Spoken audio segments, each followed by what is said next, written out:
Buenos días, buenas tardes, buenas noches. Soy Miguel Chico. Bienvenidos a un nuevo podcast de Farmoner. Hoy viene a visitarnos otra vez uno de los... Yo creo que junto con Miguel Higuera eres el mejor amigo del programa, don Juan Pascual. Juan. Muchísimas gracias por la invitación, un gusto estar con vosotros y solo espero que la audiencia no se aburra de verme. No creo, Juan, bienvenido otra vez. Muchas gracias. Bueno, Juan Pascual es veterinario, es escritor, ha escrito uno de los libros, yo creo que más importantes para el sector ganadero, para el mundo rural de este año, Razones para ser omnívoro.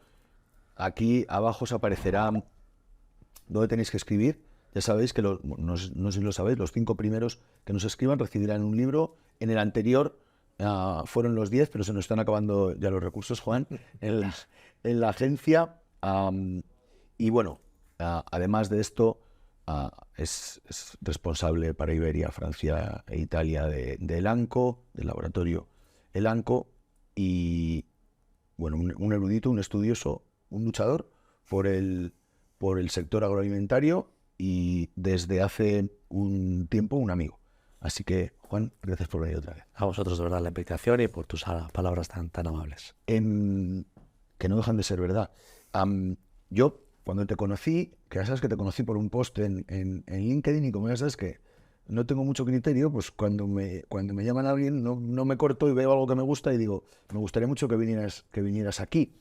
Y el mundo pues no ha cambiado mucho en los últimos tiempos. Entonces, me voy a empezar con una pregunta que siempre... oye, Juan, ¿comer carne es bueno? Sí, comer carne es bueno. Comer carne lo hemos hecho durante los últimos 2 millones de años. Comer carne es lo que nos ha hecho humanos, diferenciarnos evolutivamente de otras especies, que nuestro cerebro pudiera crecer. Y la carne es una parte imprescindible de la dieta. ¿Podemos prescindir, una persona puede prescindir de comer carne? Es posible, pero es muy complicado.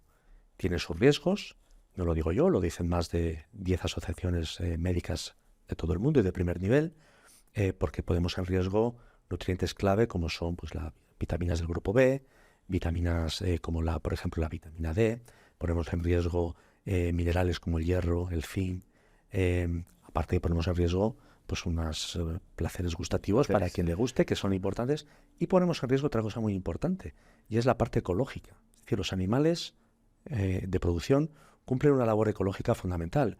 Consumen 6.000 millones de toneladas todos los años. Yo pongo un ejemplo, me gusta poner un ejemplo que es simple, pero creo que es gráfico. Solo en España se consumen 40 millones de hectolitros de cerveza.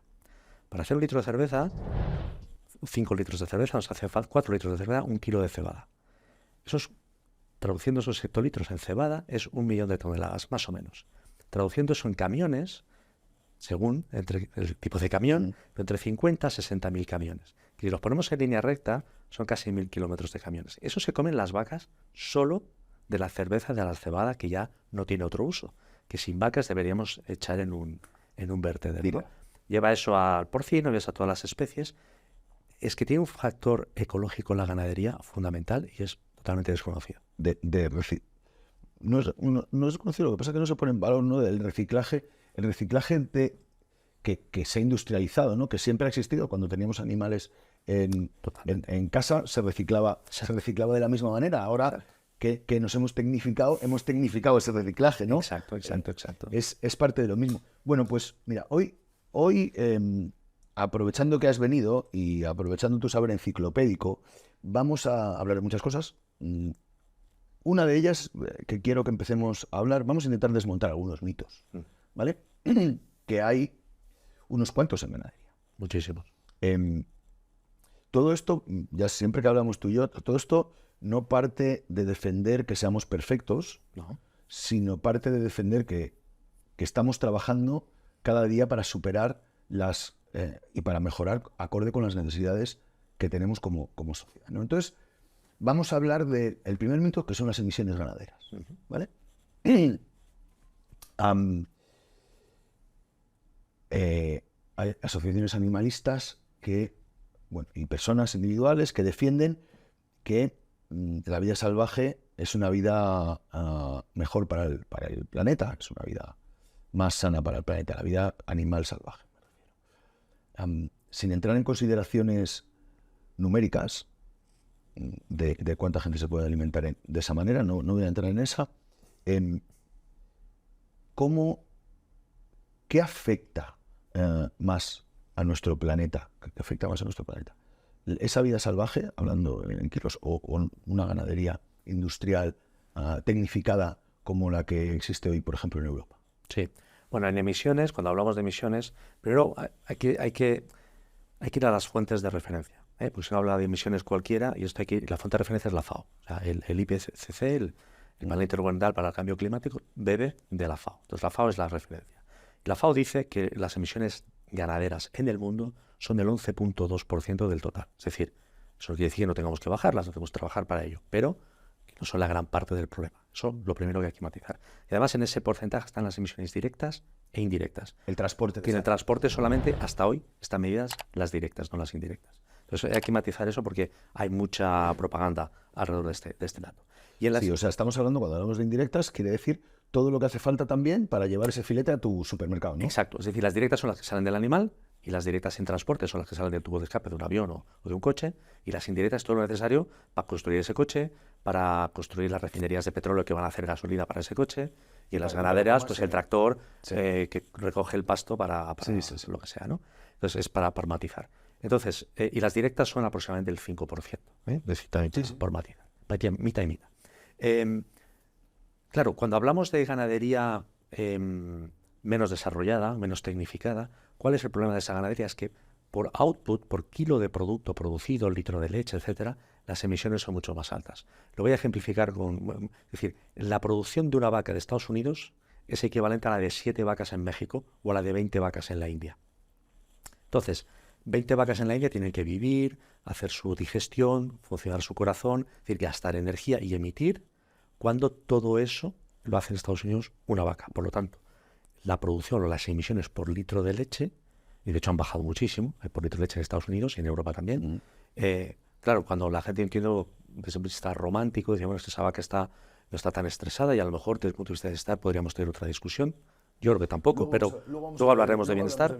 Pero en cuanto a emisiones, es mucho más interesante la producción tecnificada que la producción, digamos, más asilvestrada o de esa visión más romántica que tiene la gente. Que eso quiere decir que esa producción sea interesante también, porque en algunos lugares pues no hay otra manera de aprovechar los recursos. Claro. Por lo tanto, es imprescindible. Pero, de hecho, cuando vemos por kilo, emisiones por litro, India o África tienen emisiones muchísimo más altas que Europa o Estados Unidos. Sí, está claro. De hecho, casi si ves, es impresionante porque casi si ves a escala global cómo funciona, con la mitad o menos de la mitad de producción emiten más que nosotros aquí. Ese mapa, que lo he estado buscando antes para que nos lo pusiera mi compañera y no lo he encontrado, si luego lo buscamos lo ponemos en postproducción, es un mapa, que lo hemos hablado antes, sí. Es un mapa tremendamente gráfico y descriptivo de que al final este discurso de volver a lo anterior como un momento mejor, idílico, es una barbaridad. Totalmente. Desde donde lo mires, ¿no? Bien, emisiones, ahí estamos. Esto es lo que es. Estos son datos objetivos. No tenemos. Exacto. Hay un dato que el otro día me dieron desde Interpol que me parece súper interesante, y es la reducción que estamos viviendo en los diferentes sectores. Es decir, para mí lo más interesante de esto ya no es solo la emisión actual, sino la reducción que ha habido en esa emisión en los últimos años, ¿no? Eso es lo que marca, y yo creo que esta debería ser, si queremos hablar con la gente, yo creo que este debe ser nuestro discurso. O sea, cuando nosotros nos acerquemos a contarle a alguien de ciudad lo que estamos haciendo, yo creo que al final decirle a un tío, no, es que es el 12%, son números, está muy bien, pero a mí siempre me ha gustado más comprometerme cuando tengo cualquier tipo de problema que no he solucionado bien, o que soy capaz de solucionar mejor. Me gusta comprometerme y decir, mira, yo hoy estoy aquí y lo que te digo es que pasado mañana voy a estar aquí. O en este caso aquí. Entonces, a mí me parece que ese podría ser un formato de discurso para llevar a la ciudad, para llevar al consumidor, ¿no? Sí, además yo creo que el sector se está poniendo las pilas, es decir, y hace tiempo, ¿no? Es decir, el sector porcino, que no es de los que más se emite, ni la avícola tampoco. Es que hay mucho que discutir en esto de las emisiones, ¿no? Pero aún así hay que hacer el esfuerzo, y lo está haciendo, yo creo que se está reduciendo, y es claro. Pero es que todos los sectores, yo creo que en la ganadería de hecho ahora empieza a haber activos, incluso estudios en algas, para poder dar a las vacas para también reducir las emisiones. Es decir, hay mucha tecnología que se puede aplicar, que se está aplicando para aprovechar mejor el metano que emiten, etcétera. Con lo cual yo creo que ahí la tecnología nos va a ayudar a reducir las emisiones, sin duda alguna.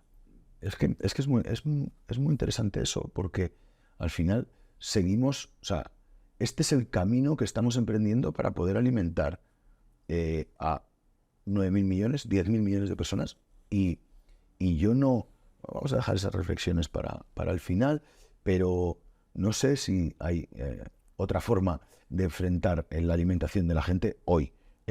No sé, cuando los turbogeneradores sean capaces de hacer esas células, de generar esas células y podamos comer esa carne de esa que provenga a un precio normal de esa manera, pues veremos. Hoy me parece que están como... Yo creo que eso, y bueno, no es que lo que creas, lo que leo, lo que me he informado bastante de esta materia, Estamos lejos. es ciencia ficción. No, es que es ciencia ficción, es que hay factores, es decir, de la misma manera que en informática, cuando más se invierte, más avanza, más bajan los costes, en biología hay ciertos límites que por mucho que tú tecnifiques no vas a cambiar. Y tú no puedes criar células en forma de filete o en forma de capas de carne, más allá de reactores, hablo de memoria, a veces son 250 litros.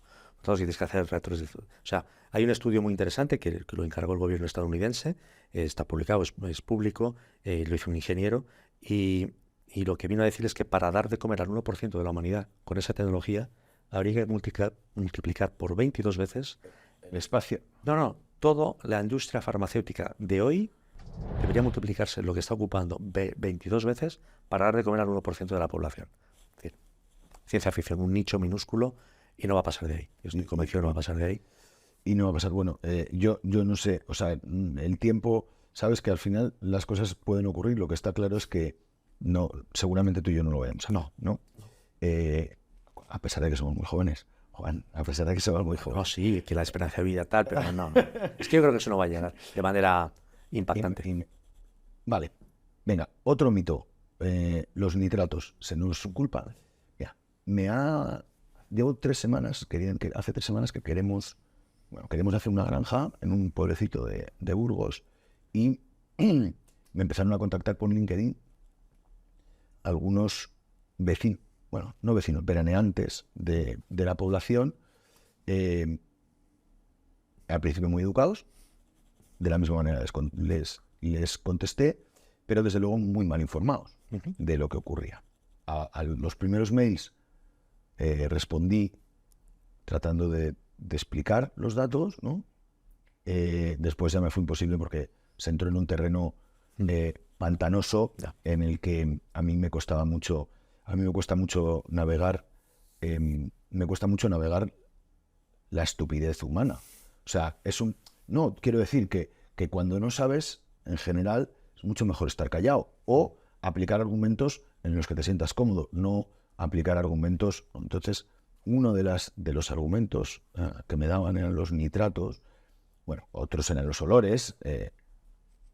Comparto que los olores no nos gustan a nadie, pero su lucha era un poco el olor del espliego y de las margaritas del campo, como si el campo oliera a espliego y a margaritas. ¿Sabes lo que te quiero decir? Que como si el campo no fuera un territorio con cagadas, ¿no? Pero bueno, más allá de eso, que no me voy a meter, los nitratos, ¿no? Parece que la ganadería será responsable de contaminar las aguas, por ejemplo, o que la aplicación de purines ha sido responsable de la gestión de los campos. ¿Qué opinas? Bueno, yo creo que aquí hay que volver a la ciencia, ¿no? Es decir, es verdad que si tú produces una cantidad muy densa de purines en una zona determinada, evidentemente, pero bueno, para eso está la legislación, para eso hay pues todas las balsas, etcétera, que se tienen que hacer, cubiertas, impermeables, etcétera, ¿no? Eso por una parte. Por otra parte, los nitratos son un problema, sí, pero es que no solamente achacables a la ganadería. Es decir, en Gran Canaria, por ejemplo, hay zonas donde hay una gran contaminación por nitratos y eso en Gran Canaria no hay granjas De ningún tipo. de ningún tipo. Bueno, O sea, hay alguna aislada, pero nada importante. En la comarca del Maresme, en Barcelona, lo mismo, y sin embargo hay una contaminación por nitratos muy importante, ¿no? Aquí hay medidas técnicas para evitarlas, hay medidas legales para evitarlas, y hay medidas medioambientales. Castilla y León, que yo sepa, no sé en este municipio en concreto, pero no es una zona particularmente impactada por la contaminación por nitratos. Entonces, ¿cómo aplicamos la técnica y la regulación, incluso ir más allá de la regulación, para... Pero claro, al final hay que producir en algún sitio. Hay que producir carne en algún sitio, hay que producir comida en algún sitio, ¿no? Es decir, bueno, es que o flores, ¿eh? En el Maresme, por ejemplo, se producen muchas flores y esto es una fuente de contaminación por nitratos. Bueno, porque la gente el Día de la Madre quiere regalar flores y necesitamos flores pues para los entierros, ¿no? Toda industria tiene sus impactos y tenemos que convivir con algunos de ellos, porque ninguna industria, ninguna, es absolutamente neutra. Ahora tenemos que esforzarnos para que lo sean. Yo no soy un experto en la materia, no sé qué técnicas hay para lo que hay aditivos, también se van a añadir en la alimentación o en el propio purín para... Y el primero de ellos es no vertir más de la cuenta en un sitio. O sea, eso está estudiado. Y al final el purín no deja de ser una fuente de riqueza, porque con el purín se abona y en el mundo entero el 50% del abono es abono de origen natural. Entonces, la alternativa a eso, ¿cuál es? Depender de países terceros como Rusia o Bielorrusia, una gran parte del incremento brutal de los abonos fue la guerra de estos países, ¿no? Entonces, bueno, pues, ¿cuál es la alternativa? ¿Ser dependientes o utilizar nuestros propios recursos para abonar nuestros campos? Que además abonar artificialmente dentro... Yo no me voy a meter con el abono artificial porque también exactamente igual que creo que ha sido una de las cosas que nos ha permitido producir más y ser capaces de alimentar a la población. Yo creo que hoy ya se conocen otras formas, otros formatos más naturales. Hay una cosa que yo creo que, mira, toda esta opinión pública sí nos está ayudando en una cosa, que para mí es maravillosa. Es que nos está ayudando a esforzarnos. Sí, sin duda. Y a mí que me ayuden a esforzar... Yo soy un tío medio trabajador, no sé, yo creo que soy trabajador. Pero yo es verdad que a veces, pues necesito que me den una patadita para esforzarme, ¿sabes? Todos. Y a mí me gusta que me desafíen. Me gusta que me desafíen, ¿sabes? Me gusta que me digan, oye, esto... Entonces yo creo que a la ganadería le viene muy bien esto y le ayuda mucho a crecer. Pero, claro, luego entramos en territorios pues como este, ¿no? Claro. Que se lleva a... que la desinformación nos lleva a... Mira, hemos dicho antes que vamos a hablar un poco de bienestar animal. Venga, vamos a ver. ¿Qué es el bienestar animal? Bienestar animal es una ciencia.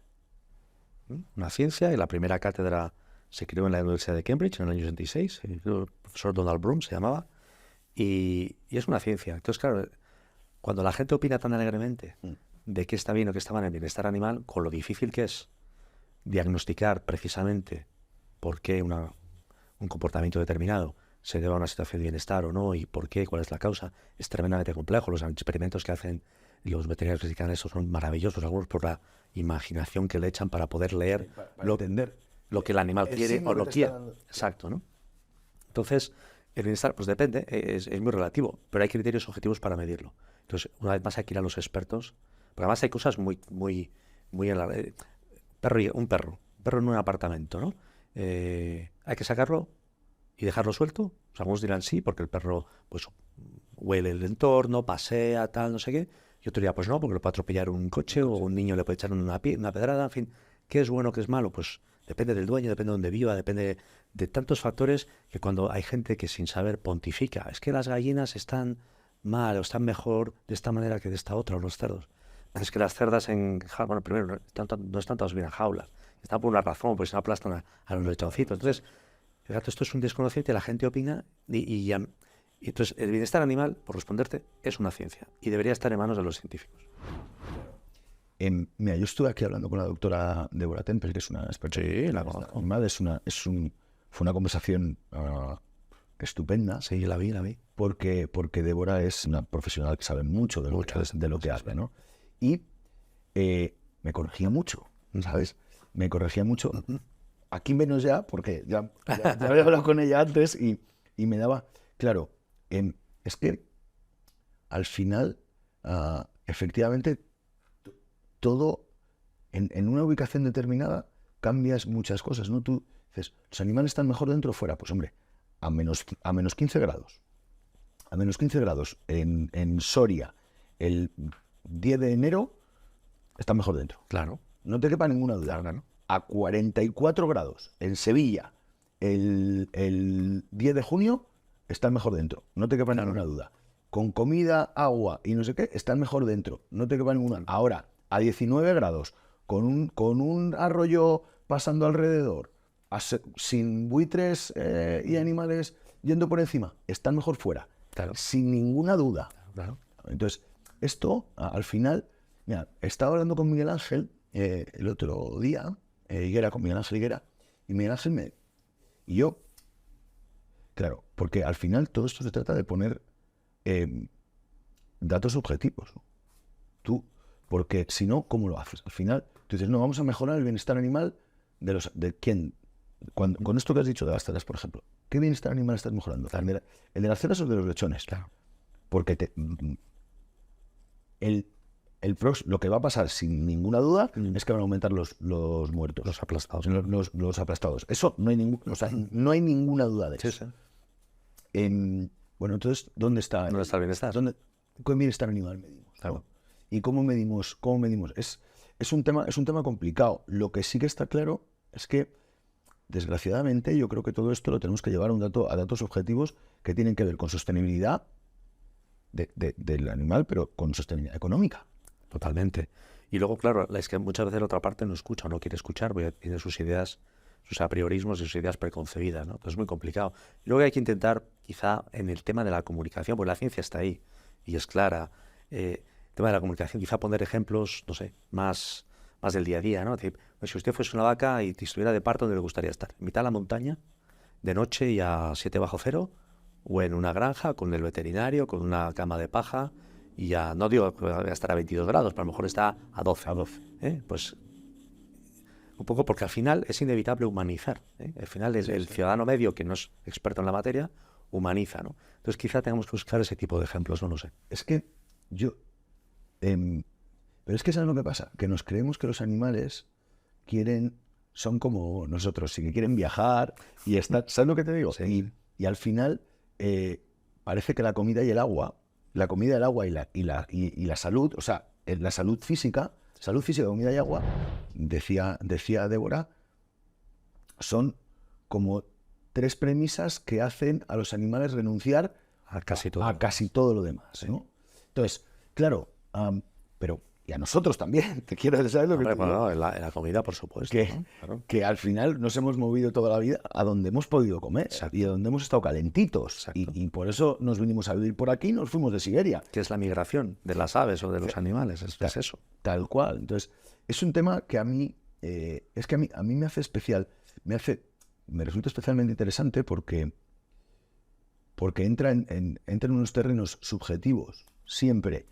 Cualquier discusión de esta índole con personas que, claro, es imposible, que casi entra, ¿no?, en partes un tanto religiosas, sin duda, metafísicas, sin ¿no? duda, sin duda. Entonces, claro, si esa discusión la llevamos a ese terreno, a ese ámbito, ya no hay discusión posible, ¿no? Hemos terminado. Evidentemente. Cuando tú crees en algo, de una manera taxativa, tú crees, lo que sea, ¿no?, cualquier religión, tú no vas a cambiar de idea porque eso es una fe que tú tienes, ¿no? Entonces, pero no tenemos que... Yo creo que no, a esos no les vamos a convencer. Hay que convencer al que está oyendo esos mensajes, pero que tiene una posición. Dice, oye, a la mayoría de la gente le gusta comer carne, pescado, beber leche. ¿Por qué? Porque ahí están los consumos no bajan.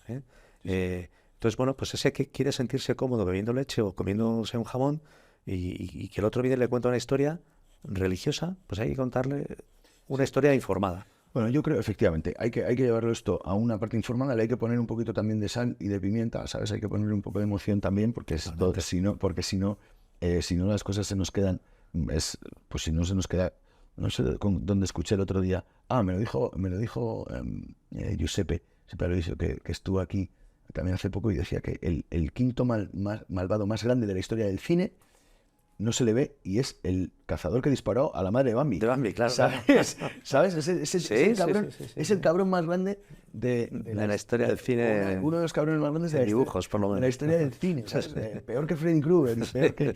En fin. Bueno, vamos a pasar a hablar de otra cosa que es nuestra reputación. ¿Tú cómo crees que estamos evolucionando en el mundo? ¿Ves brotes verdes respecto a lo que piensa la gente de nosotros? ¿O eres un poco más reticente a ver esos brotes verdes? Sí, yo no veo todavía brotes verdes. Yo creo que se está sembrando y se está sembrando en un terreno fértil, pero todavía no veo brotes verdes. ¿Por qué? Porque hay un poco por lo menos la sociedad occidental, la nuestra, un poco una esquizofrenia, si me permitís la palabra, en el sentido de que la gente consume, le gusta comer carne, le gusta beber leche, huevos, tal. Los consumos siguen estando...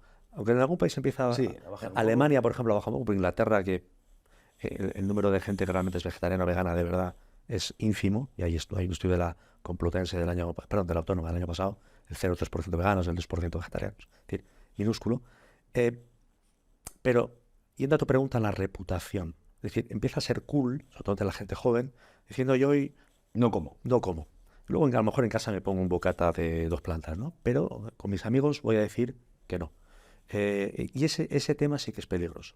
Es peligroso primero para ellos, por un tema de salud, porque comer carne, una dieta sin productos animales es posible, pero es complicada. Y tiene que ser muy controlada. Y médicamente peligrosa. Sí. Y esto es así y hay mucha bibliografía al respecto. Sobre todo en edades de crecimiento, cuando estuvo aquí don Ramón Cangas contándonos eso, y en edades de crecimiento es brutal el daño que haces al devastador, el pequeño. Efectivamente. Y de hecho la OMS acaba de publicar este mes pasado un informe al respecto. La OMS, nada menos, o sea, que no es precisamente friendly con su sector, pero lo ha publicado. Entonces, pero es en la reputación, es decir, ¿por qué un chaval, una chica, sobre todo chicas, ¿no? Quizá más que chicos, pero da igual, una persona joven de 22 años, con los amigos, dice, no, hoy la hamburguesa que sea veggie o vamos a comer una ensalada porque tal, ¿no?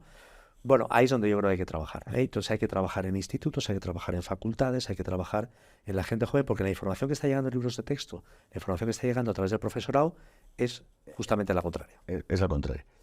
Bueno,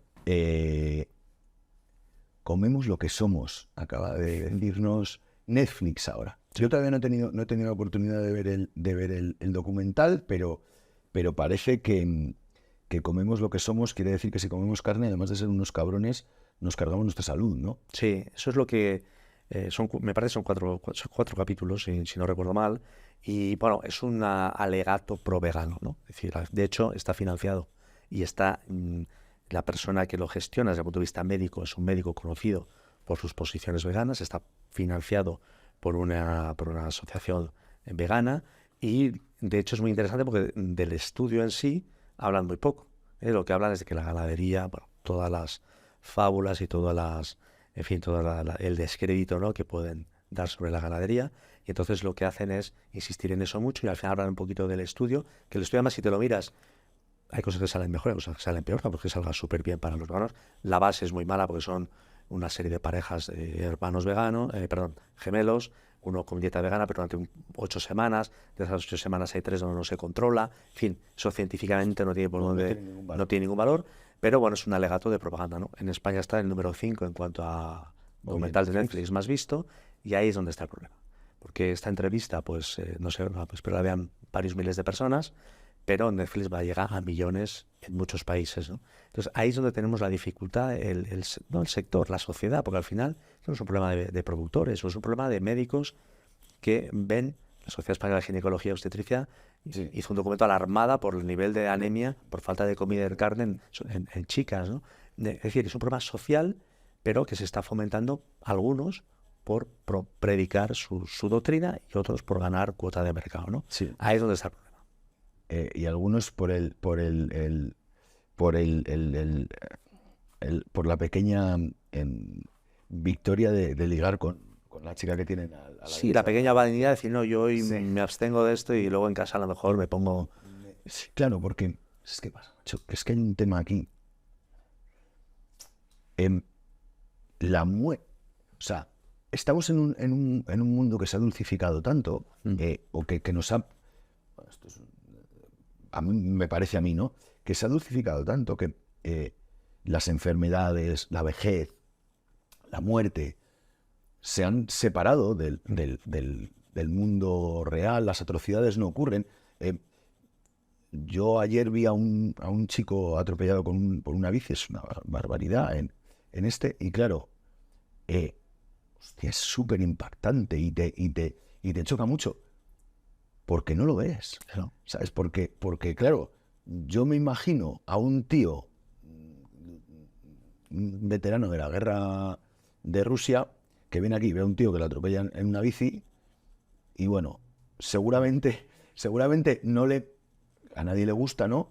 Pero su impacto será mucho menor, ¿no? Vivimos una sociedad en la que estamos sobreprotegidos de todo lo que... La muerte ha desaparecido de nuestra sociedad. O sea, la muerte ha desaparecido. Entonces, claro, y luego las mascotas, ¿no? Y Disney, pues han terminado de contar, de generar ese storytelling. Y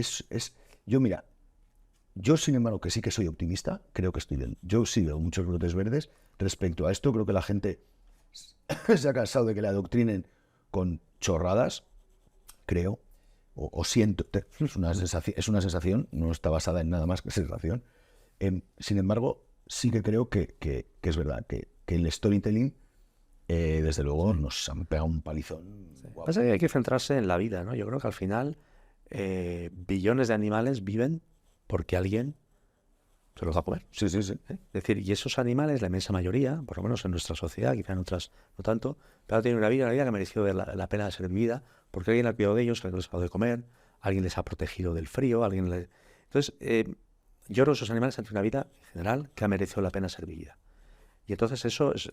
Dices, bueno, al final sí, Hay que matarlo. hay que matarlos, porque al final los que están en libertad tienen unas vidas atroces, mucho peor de los que están en granja. Y mucho más cortas, Y mucho más, sin duda. más cortas de media, sin duda, porque la mayoría mueren de cachorros. O sea, Sí, eso sí, sí, para empezar. eso es. Entonces, y de enfermedades, etcétera, etcétera. Entonces, yo creo que ese es un mensaje que debería ser visto positivamente, pero hay que darlo, hay que insistir en él. No es fácil, ¿no? Pero sí, está claro que... Harari dice en sus libros que, aunque a veces se ponga un poco pesado, sí que dice cosas que son interesantes, y Harari dice en sus libros que un ejemplo de éxito, el ejemplo más grande de éxito evolutivo que hay en el mundo después del ser humano son los animales domésticos. O sea, Claro. esa domesticación del animal le ha permitido vivir, como tú dices, vidas plenas de animal, que son animales, que es que los, ¿sabes? A veces... Sí, hay que decir, ¿no? a su nivel. Claro, o sea, Claro. sienten, tienen, por supuesto que sienten, o sea, por supuesto que sienten y por supuesto que identifican a su madre y por supuesto que tienen un colega con el que le gusta ir a comer hierba, claro que sí, ¿cómo no? Son animales. Claro. Entonces, dice que el gran éxito evolutivo después del ser humano son los animales domesticados, vacas, cerdos y pollos, Claro. fundamentalmente. Claro, las poblaciones son enormes. Claro. Y la evolución es eso, que tu especie fructifique y se que, reproduzca, ¿no? Claro, es que es ver un poco, ¿no? Las cosas desde una perspectiva no, no emocional, sino desde la perspectiva lógica que esto tiene. Yo creo...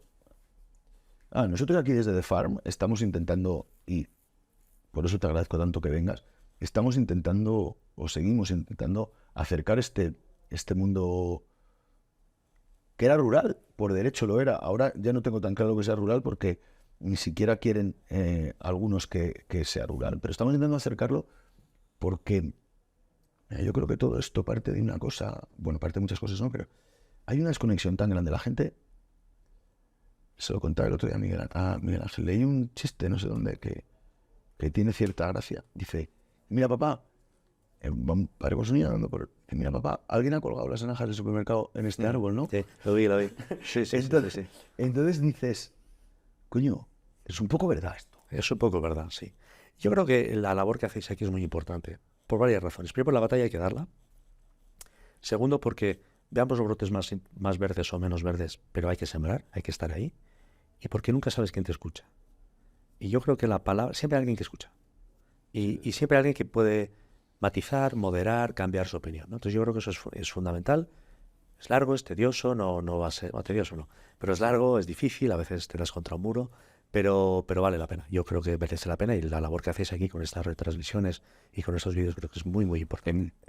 Tenemos una idea nueva que en cuanto salga, tendrás que venir a inaugurarla, Juan. Bueno, Juan, muchas gracias por venir. A vosotros. Nos vamos a ir a comer, ¿no? Yo tengo un hambre. Yo creo que es hora ya. ¿Te parece? Sí, sí, sí. Juan, muchísimas gracias. Gracias a vosotros. Y espero que vuelvas pronto, amigo. Cuando queráis, a vuestra disposición. Hasta la semana que viene, amigos.